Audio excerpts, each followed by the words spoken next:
राधे राधे बच्चों। अब हम यूनिफॉर्म मोशन के बारे में पढ़ते हैं।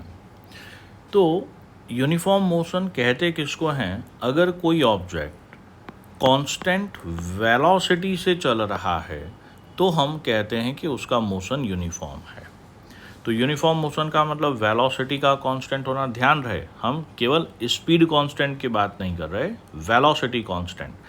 मान लो 20 मीटर पर सेकंड से अगर आप सर्कुलर पाथ पे चल रहे हो तो यहाँ पर आपकी स्पीड कांस्टेंट है ना, लेकिन आपकी वेलोसिटी कांस्टेंट नहीं है। तो यूनिफॉर्म मोशन में क्या होगा? पार्टिकल स्ट्रेट लाइन पाथ पर कांस्टेंट स्पीड से फिक्स्ड डायरेक्शन में चलता है। तो वेलोसिटी कांस्टेंट का मतलब उसका मैग्नीट्यूड और डायरेक्शन दोनों कांस्टेंट होता है, मतलब कांस्टेंट स्पीड से यूनिफॉर्म डायरेक्शन में। ओके, तो यूनिफॉर्म मोशन के लिए जैसे मान लीजिए अब यहाँ पे वेलोसिटी की बात कर रहे हैं, ये हम जनरल बात कर रहे हैं बेटा ना, यूनिफॉर्म के लिए नहीं, जनरल बात कर रहे हैं। तो वेलोसिटी को हम ds/dt कहते हैं। अब फिजिक्स में जहाँ कहीं पर भी इस तरह का आ जाए, दो तरह के सवाल बनते हैं। पहला सवाल हमारा स्लोप का बनता है और दूसरा एरिया का। तो स्लोप पोजीशन टाइम ग्राफ, ये पोजीशन टाइम ग्राफ है। तो पोजीशन टाइम ग्राफ का स्लोप, अब स्लोप दो तरह के होते हैं समझना, कॉर्ड का और टेंजेंट का। तो slope of chord of position time graph average speed देगा, एवरेज वेलोसिटी देगा, and slope of tangent of position time graph instantaneous velocity देगा। ओके, एरिया की बात करें, अब देखो इसको समझना बात को। किसी भी चीज़ का हम एरिया लेते हैं तो दो चीज़ों का मल्टीप्लिकेशन होता है। जैसे कि रेक्टेंगल का एरिया जो होगा लेंथ इनटू ब्रेथ, तो जहाँ पर भी दो चीज़ें मल्टीप्लाई हो रही हैं इसका मतलब हम एरिया की बात कर रहे हैं। ठीक है, तो इस फॉर्मूले में कब दो चीज़ों का मल्टीप्लाई होगा? इन दो का। तो ds equal to v d t. तो ध्यान रखना, वेलोसिटी टाइम ग्राफ और टाइम एक्सिस के बीच का एरिया पोजीशन नहीं बताता, बहुत इंपॉर्टेंट है। तो area under velocity time curve and time axis gives change in position. ठीक है, और ये मैंने जनरल बताया बेटा ना, अगर कांस्टेंट वेलोसिटी की बात करूँगा तो ये ग्राफ ऐसा आना चाहिए। अब समझने के लिए हम देखते हैं कि माना कि एक बॉडी यूनिफॉर्म वेलोसिटी से चल रही है तो इसकी सभी पॉसिबिलिटी देखनी है। तो अगर वेलोसिटी यूनिफॉर्म है, कांस्टेंट है, तो वो पॉजिटिव भी हो सकती है, नेगेटिव भी हो सकती है। अब देखो समझना, यहाँ पर हमने नंबर लाइन बनाए, तो वेलोसिटी पॉजिटिव है, इससे हम ये नहीं कह सकते कि पोजीशन क्या है। ये नंबर लाइन है, ये हमारा ओरिजिन है। तो अगर पार्टिकल यहाँ पर है तो पोजीशन पॉजिटिव है, पार्टिकल यहाँ पर है पोजीशन नेगेटिव है। बट वेलोसिटी डिसाइड होती है कि वो जा किधर रहा है।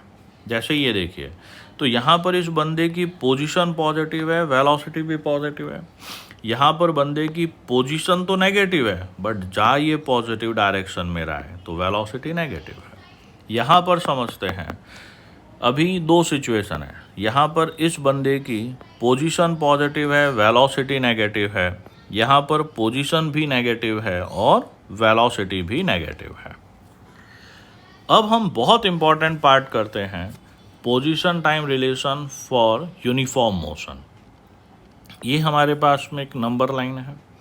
यहाँ पर ओरिजिन ऑफ पोजीशन हमने ये लिया, t इक्वल टू 0 पर मान लो पार्टिकल यहाँ पर था, ठीक है, जो कि ओरिजिन नहीं है, ये इनिशियल पोजीशन है या position at t equal to 0 है, जिसको हम ओरिजिन ऑफ टाइम पर कहते हैं।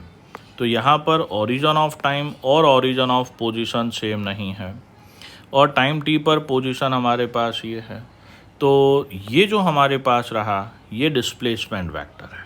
ठीक है, तो वेलोसिटी कांस्टेंट है, इसका मतलब वेलोसिटी को क्या लिखेंगे हम? डिस्प्लेसमेंट अपॉन टाइम, और डिस्प्लेसमेंट को हम final position minus initial position लिखेंगे।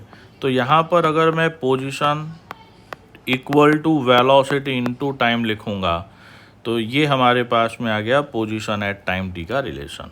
ओके, अब इसका अगर ग्राफ बनाना चाहें तो इसको ग्राफ बनाने के लिए हम y equal to mx plus c से करके ग्राफ भी बना सकते हैं। इसका सेकंड अप्रोच कैलकुलस अप्रोच समझते हैं, उसके लिए डायग्राम को समझना होगा।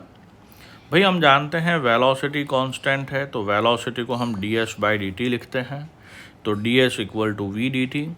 अब इस साइड में देखिए वेरिएबल टाइम है और टाइम हमारे पास में 0 से t चेंज हो रहा है, और इस साइड में वेरिएबल पोजीशन है जो s0 से st हो रही है, ठीक है। तो राइट हैंड साइड में टाइम का लिमिट आएगा, लेफ्ट हैंड साइड में पोजीशन का लिमिट आएगा। टाइम t इक्वल टू 0 पर पोजीशन s0 है और टाइम t पर पोजीशन st है, ठीक है। तो अब इसका इंटीग्रेशन s हो जाएगा, इसका इंटीग्रेशन t हो जाएगा, upper limit minus lower limit करेंगे, ये इक्वेशन आया। अब पर्टिकुलर देखो समझना, बहुत लोग यही गलतियां करते हैं, ये डिस्प्लेसमेंट टाइम रिलेशन है, क्योंकि ये डिस्प्लेसमेंट है, ओके। इसको अगर ऐसा लिखेंगे तो ये पोजीशन टाइम रिलेशन कहलाएगा। तो ये हमने यूनिफॉर्म मोशन के लिए पोजीशन टाइम रिलेशन समझा है, ठीक है। राधे राधे बच्चों।